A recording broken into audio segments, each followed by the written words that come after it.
Pandian store சீரியல்ல அடுத்த வர எபிசோட்ல நம்ம பாக்கியம் இருந்துட்டு நகையெல்லாம் பார்த்த உடனே நான் போட்டது 80 சவரன்.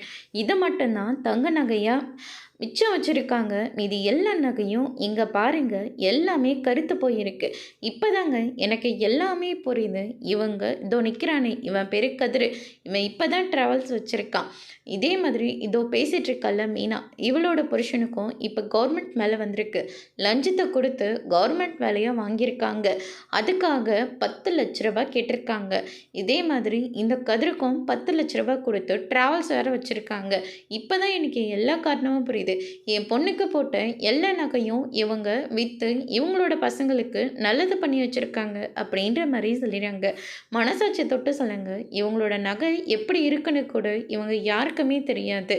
ஆனால் 80 சவரன் போட்டுட்டு வெறும் 7-8 பவுன் மட்டும்தான் தங்க நகையை போட்டிருக்கீங்க. இது எல்லாமே கவரிங் நகை தானே அப்படின்ற மாதிரி சொல்லிடுறாங்க.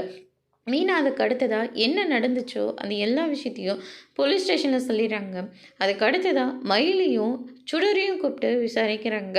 மயில் இருந்துட்டு தான் வாழ்க்கை எப்படியும் எங்கள் அம்மா திருப்பி கொடுத்துருவாங்கன்றதுக்காக, ஆமாம் எங்கள் வீட்டில் போட்டது எல்லாமே தங்க நகை தான், இவங்க தான் விற்றுருக்காங்க அப்படின்ற மாதிரி பழிய போட்டு பேசுகிறாங்க.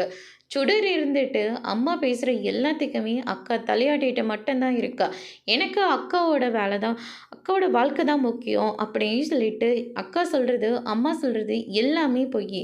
எங்கள் அம்மா போட்டது வெறும் கவரிங் நகை தான் அப்படின்ற மாதிரி சொல்லிடுறாங்க. அதோட இன்னைக்கான ப்ரோமோ முடிச்சிருக்காங்க.